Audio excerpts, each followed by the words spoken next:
Are we live? All right, cool. All Let's right. pour up some old wine there. Some wine.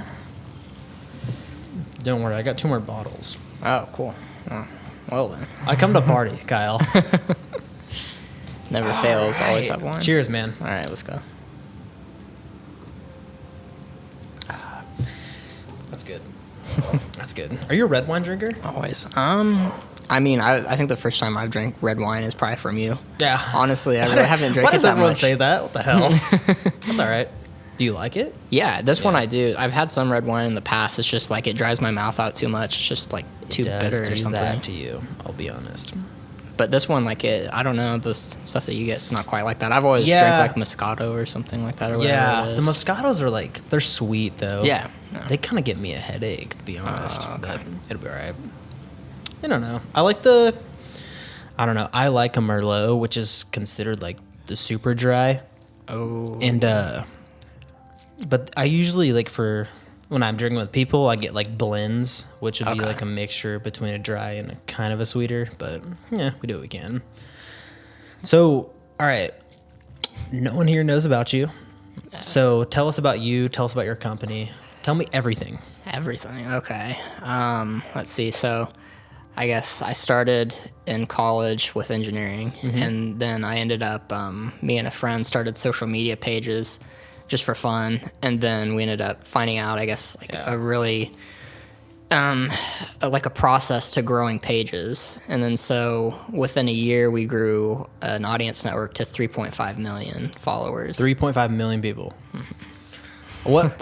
Multiple platforms? One platform? It was multiple platforms. The 3.5 million was more of just Twitter, but then we also had some pages on Instagram that had hundreds of thousands, and then we had Snapchat that had Snapchat. I think like 50,000 or something like that, or 30,000. I don't know. That's cool. And then How long did that go on for? so I think that was like my sophomore year in college, and then I had done some research with WSU over like the data analytics with it. So like, you know, the different processes we had of growing followers and like the data behind it and which process was most effective. And then we made an LLC for that, and we started selling what's called ad spots. So basically we did advertisement for companies that could really be any company, apps, t-shirts, whatever like that. And so we would sell them our ad impressions. So we would share those ads, and then we would base the, you know, pay or whatever off of how many people we were able to hit. So at one time, I think we hit like 3.5 million people in a day. So we had a few like viral products that we helped promote, like Eggplant Mail, Ivoriella. I think those are like I remember those. Yeah, I remember the two those. most notable Yeah. things. I was going to ask something. So, like, how long did it take you guys to like really like grow that from almost nothing to 5 million? It was definitely exponential. So like the first, you know, few months, it took us a really long time to get like 40,000 or 50,000 each. You know, I think back then a lot of the strategies were like massing, which is, you know, just like massively following people. And then we started to learn better things and then get a lot more connected with the community that you know, was within social media influencers. And so we were able to kind of collaborate with a lot of other people, and that's how our networks grew a lot larger. And then so, you know, within like 3 or 4 months after that initial thing, when we started buying other pages and learning how to grow them, I think that's kind of when everything, you know, we would be able to, I think our quickest that we grew was 100,000 in a month. Okay, on an art page. that's pretty nice. So, like, when you sold these ads to companies, did you have to show them your analytics? Like, how does that work? Yeah, they had the analytics. So a lot of times we would share it directly off their page, and then so they would have access to the analytics, and they would know at the end of each day how many we were hitting. I remember I met you 2 years ago, maybe. Probably, yeah. I was running around with that Aldo character, and you know, he introduced me to you, and I didn't know you at all. But then I went over to you guys' house one time to change the music on a video that we had done, and I was just bullshitting with you guys, really. And you guys started telling me about all the social media stuff, way over my head, you know. But then as I got more involved in social media with my Yeah. business, I'm kind of learning about Makes it. more sense, yeah. So I always found it interesting how you guys did it. I know you guys were in Twitter a little earlier than most, though, right? I wouldn't say. I think we were at it at a really good time, but definitely not the earliest. Yeah. I mean, the earliest users. I mean, if you had content that was halfway decent, you would grow massive following. So that was probably more like when I was in early high school. Is really like a really good time. And a year before I had started, What do you think? What year was that, you think?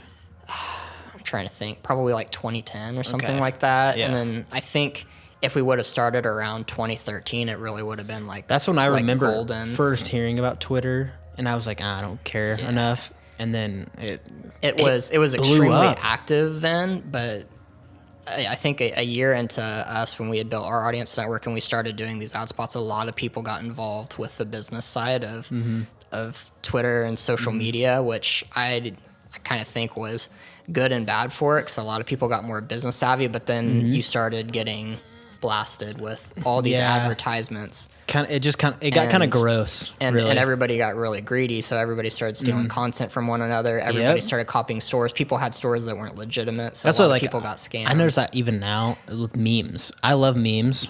Yeah. The more fucked up, the better. But I love memes. But I notice every meme page steals every meme. Yep. From every meme page. I'm like, that's so weird. But I know they're all making money off the same exact meme. Yeah, that's Like- what always used to frustrate me is But the like, how does someone really like monetize that? How do they really control that? You can't. yeah, and that's what was. But I mean, when you have the original content, generally you do better. So like for me, You're the first one to do it. No one's seen it before. and that's how our pages were. They were all the OGs, the Yeah. original pages for the themes that we had, and then people would copy off us. So like we had, that initial audience that had grown so Yeah. fast. There were a lot, and there's some pages we had people weren't able to copy that had tried. That's cool. What really made you guys want to get into that? Because it's you and Victor, right? Yeah, Victor started with an anonymous page for writing. So he's a writer, so he likes okay. poetry and stuff Really? like that. Yeah. How you did wouldn't I not think know it. this? Yeah. That's cool. So he's really into writing, and so he just started, putting his, I guess, kind of like, like tweet forms of, I guess, like poetry online, and it was an anonymous account. And then I started doing like film stuff, just like film facts or like news stuff. That's kind of what I was about to dive in next with you. I'm going to turn this off real quick because Okay, it's yeah. loud.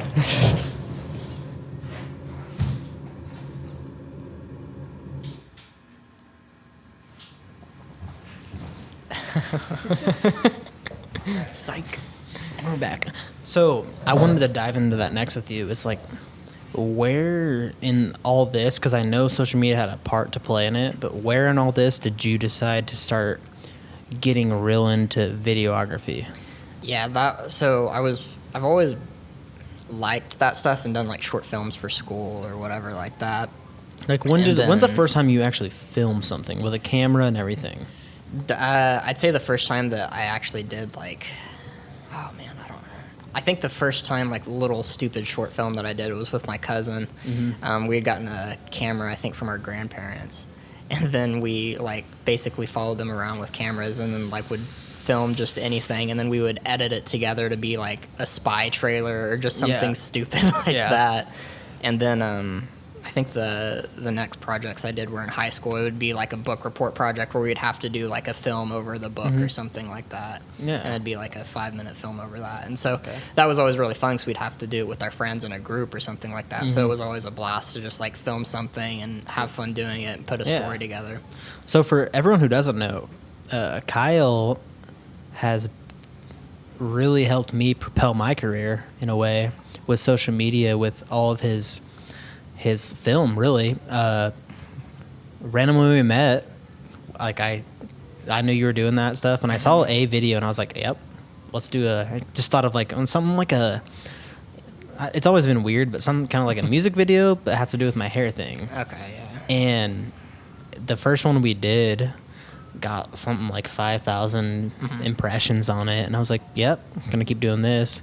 I've used you for 6 or 7 videos now, like quite a bit of stuff. And to me, it's always grown like the level of like intensity and like just your talent in general has grown. Thanks. It's cool to see.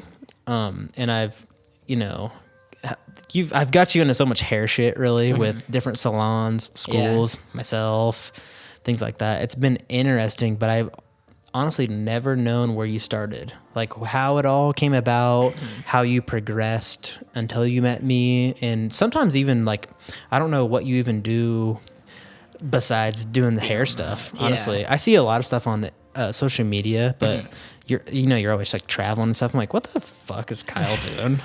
But it's interesting.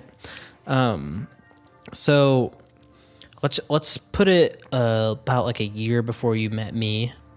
And what were you doing? Like, so I guess maybe like the start of professional videography to me. So I think it was really about a year probably before I had met you. I got a camera I went to Black Friday and I got a camera. Really? I'm just gonna get this camera because it was, I think it was like the T3i, so it was just a really standard, simple one. And after that, I started every Sunday doing car videos, like at car meets in town. Okay. With a friend, and so I had my GoPro. I got a GoPro and I got that camera. Yeah. And we had a couple, just like a little equipment for it, nothing special. And so we would go to like all the car meets and started taking video there, and we would share them on Facebook or YouTube, and a lot of people started noticing that we're in the car community. So some people would have us, like if they had a nice car, they'd want to video their car, or like some people would want us to go out to a car meet or something like that. So, okay, if you don't mind, can I pause you on that real quick? So when you were getting into it, did you ever use it on any of your like influential pages? Any of your videos? No, I never did. We just, since it was such a niche thing that was local, we never really shared it beyond that. Yeah. I think some of them kind of ended up getting on some car forums. Like I know we had a Toyota Tacoma one, like that nice truck that I think ended up getting passed around on a forum. I think I might have seen that one. Yeah, so that was really early on. Okay. So maybe we can keep And going. I guess that was like the start of like professional type stuff. And then after that, I had met Aldo, and then I started doing a lot of stuff for him and his modeling group. So we would do, modeling photo shoots, or he had a lot of parties and stuff like that I took videos of.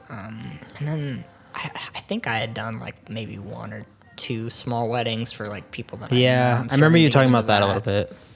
And I think that's basically where I started with the professional stuff, because I really just initially got the camera and the film stuff to make short films for myself and with friends to try and do it. Yeah. But there's just getting a project like that all together with people. I think you experienced this with me before. It's really hard to get a big project like that set up with, everybody's conflicting schedules. A lot of moving parts. Who are interested and can hold their attention span long enough for something like that. So I have a lot of short films that I've started and just never been able to finish just because I can't get a group to do it. And so a lot of moving parts, you know, and I wish everyone was really committed to everything, but they're not.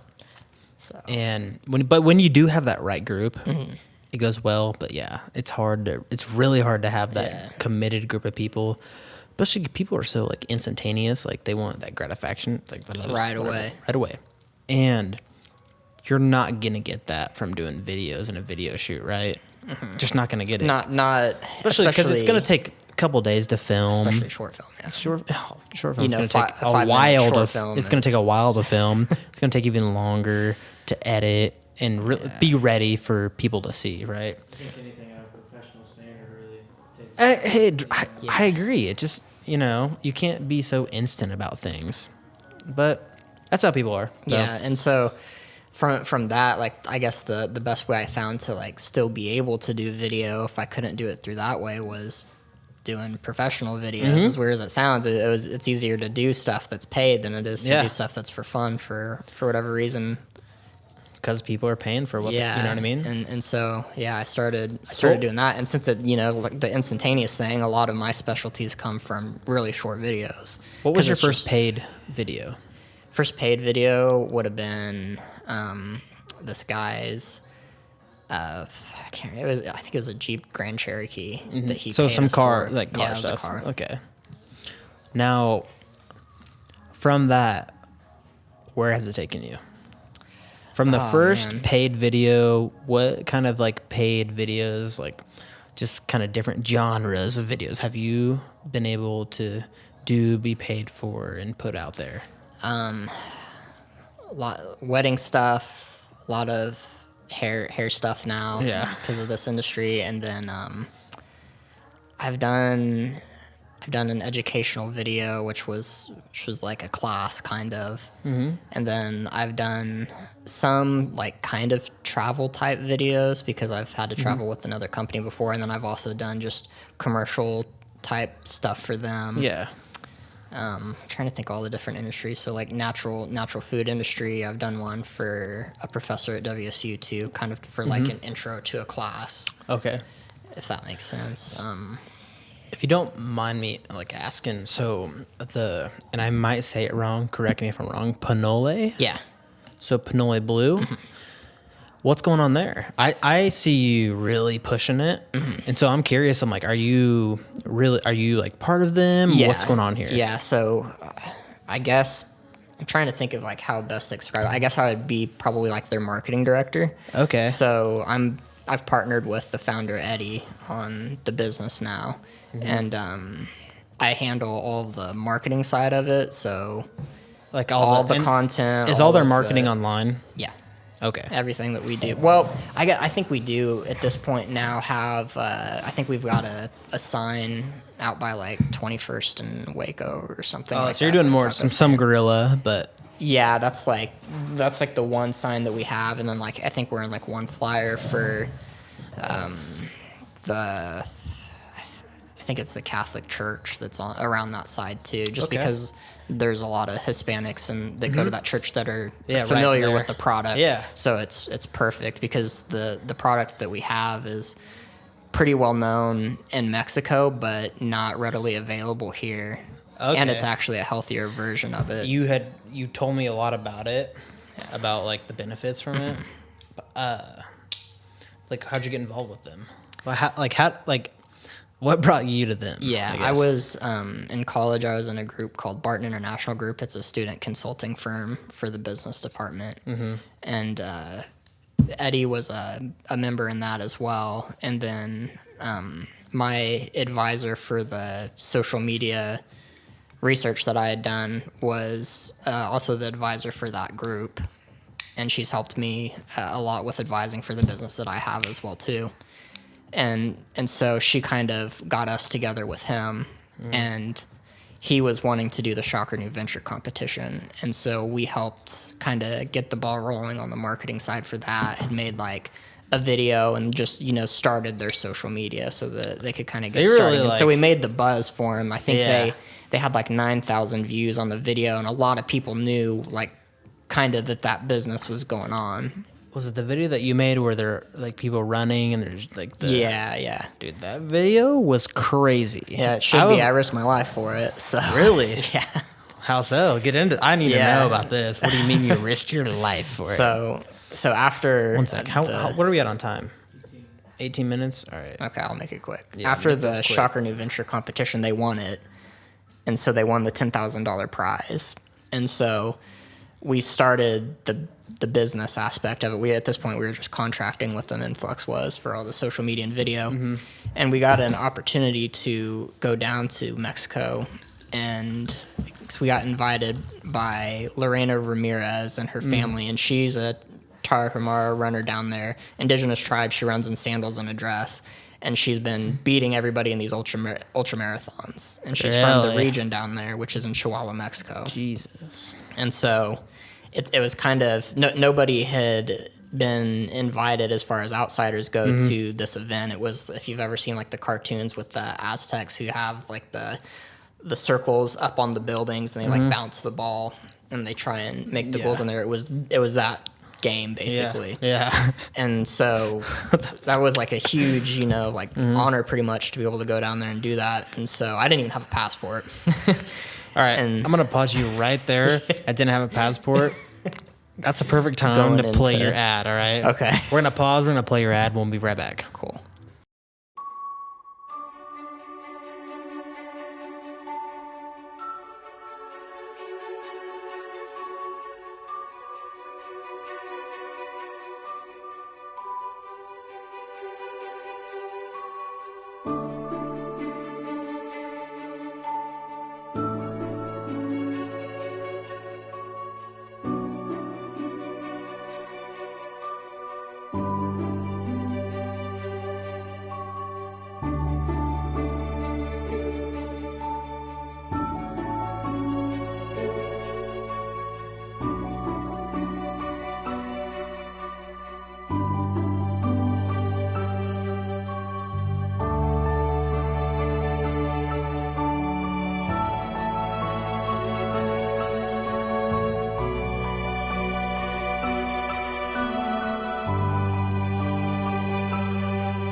We're live?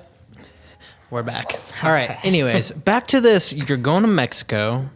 You don't have a passport. Yep. Let's dive into that. Yeah, so we got that call to go to that event. It was just basically just out of the blue. It was like next week, on Thursday, we've got this event that we'd like you guys to come to if you can. Yeah. And so I didn't have a passport, and then I applied for one at the post office 'cause we were like, oh, maybe if we bring the receipt, that'll be good enough. No. The passports, they take like 6 or 7 weeks just to get here. And so...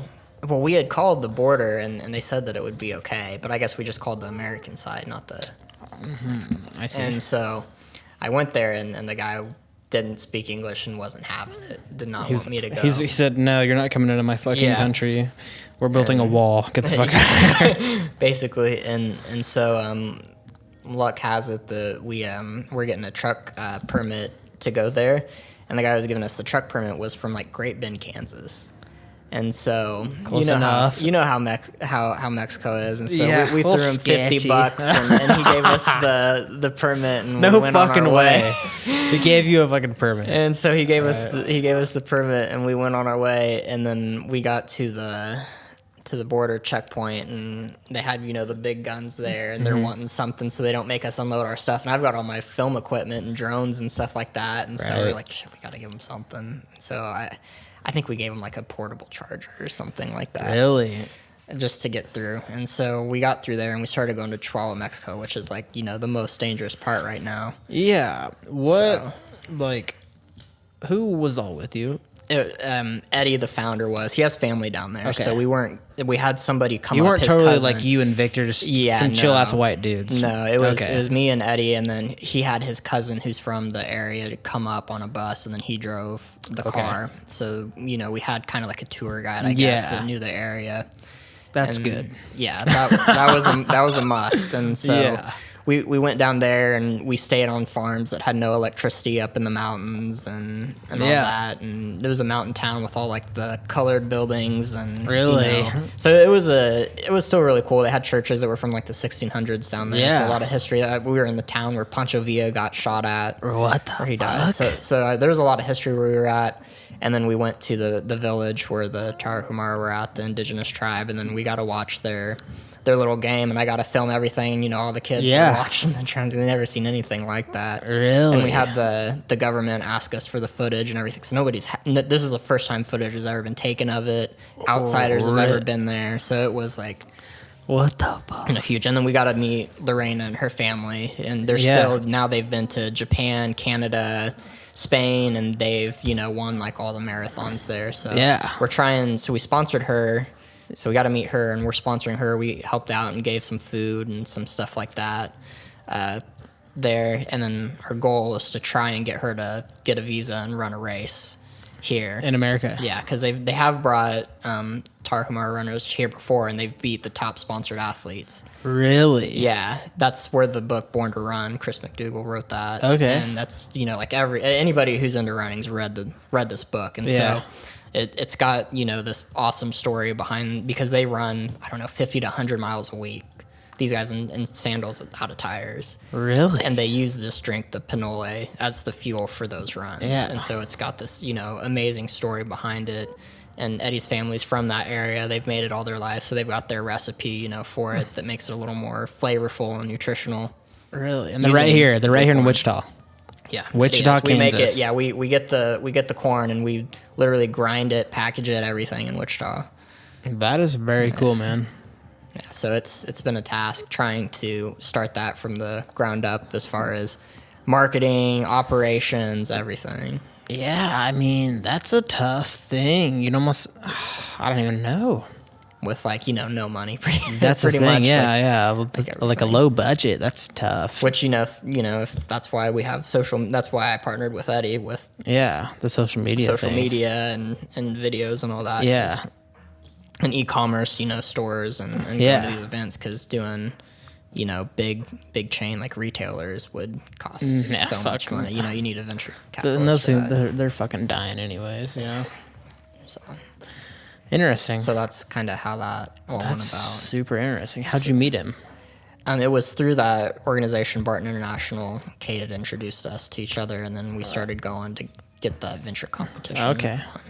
And then, yeah, so when we went down there, and they live in the mountains of Mexico, which is called, like, I think Copper Canyon, and it's actually bigger than the Grand Canyon. So Really? That's why they're such good runners. They run through that. So all the drone footage I have, that was the first time I had got, so I bought the drone, like, a week before remember you telling we me went about this, there. yeah. Because it was like, okay, well, we're going to go to an area that's got a lot of landscapes and no regulations, so we gotta have a drone. And so I went out and got the Mavic Pro a week before. So I think one of the first times that I flew the drone was over 400 feet of a drop. And I was like, Holy oh, God. shit. Really? It's like, I hope that I don't fuck this up. No shit. Oh, my God. So, like, the second time I flew the drone was over, something bigger than the Copper Canyon or the Grand Canyon.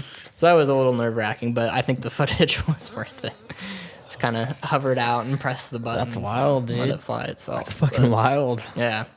What was it like just being in, like, is it like a village or what? So that was a village. And What was it like there? Like, just like, how long did you stay there?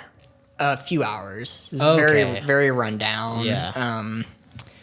And very lots of forest, and like it was kind of off by the mountains and stuff like that. We didn't see too much of the village, but Yeah. well, we got there a little late because our car had broken down on the way up because the oxygen sensor went out. Really? So we had some random guy just get on the back end of our car and just Are you serious? We had no clue who they were. It looks like a nice truck. They're probably drug lords or something. Yeah. With a truck like that. In Mexico. Yeah, and our That's the and- one you don't want to go wrong is your vehicle. Like, what the Yeah. And that's what went wrong. Yeah. So, and I was taking a nap at the time too, going up there. So I wake up and our car's. Really? I wake up, they're like, you should go back to sleep.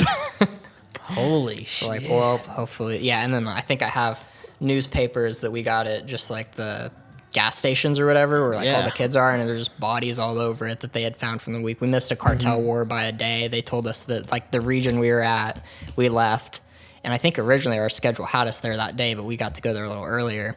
And they just lined up trucks on both sides of the two cartels, and they just had automatic weapons and just went at it on Really? each other. And we missed it by and that was, Like, what was your thought? Like, not going there, what was your thought while you're there? Like, how did you feel scared or No, I anything, didn't, or- because with the sense that I got from the cartel and the crime down there is it was very organized and very that Right. if you're not in our business and getting involved in our stuff, that there's not going to be an issue unless that you happen to get involved like in the crossfire or something. Like Yeah. they're not going to come looking for trouble, That makes sense. And I mean, like a tourist like me is going down there to spend money, so they're Yeah. not going to So, be hostile. How far away towards me. was this attack, I guess you want to call it? Yeah. Or how far was this instant from the village?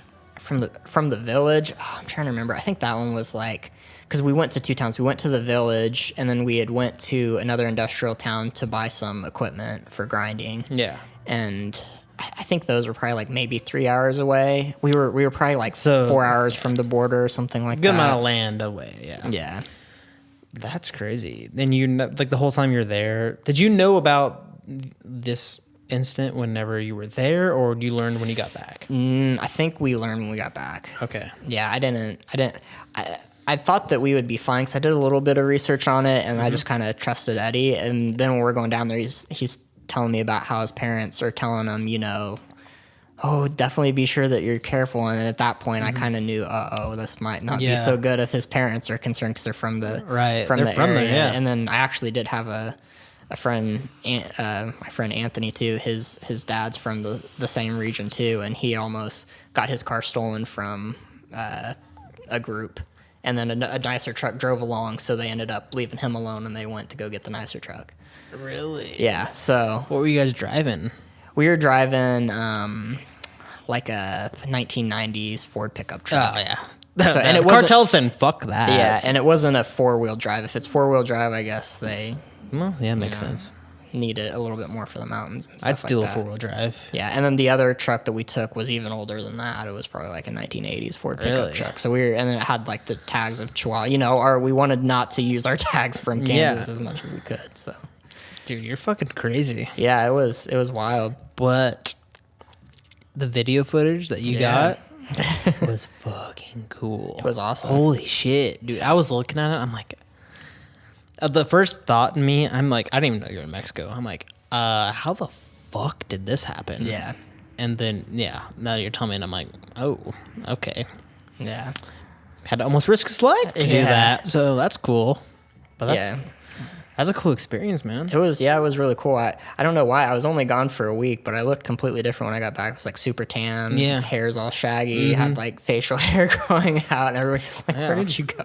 How'd the people from the is it appropriate to call it a village? For where we were at, I think the village was called Huachochi. Yeah. So how did they treat you? They treated us really well. They were, I think, amazed by the technology that we had for one. Like they'd never And seen that technology, I or don't think so. Really? Nothing really like that. And they were really nice as far as where we wanted to film. They drove us on the truck wherever we wanted to go to get the best spots to film. They kind of told us what all was going on, and so they were very informative with how everything was going. So I think they were really happy to have us there. just some visitors? Yeah. Did you go to any bigger cities or? No, that was it.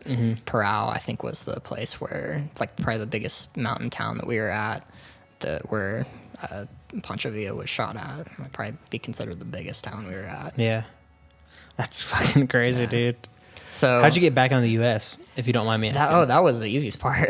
we went back and yeah, we didn't have a way to either sides of the border, but we loaded everything up and just drove back. His cousin had drove us there, and then we just crossed the border ourselves, and he took the bus back. But we got hold on though. So I'm curious because I've never drove across the border. I've only flown, and I've always had a passport. So you drive in there, you don't have you don't have your passport. You bribe them basically to get in, but to get out. No, so to get in out. Mexico, but to get back into America. How did you get in without a passport? I had an ID.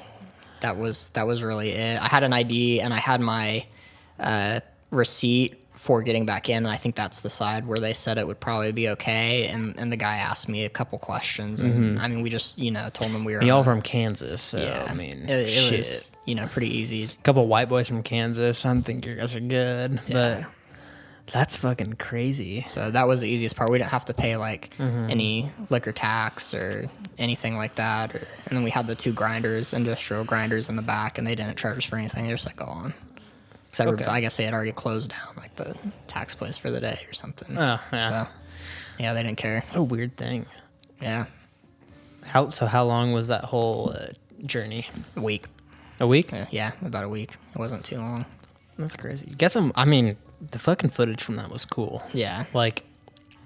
Just the whole canyon and the people running. I don't know. The whole thing was just well put together.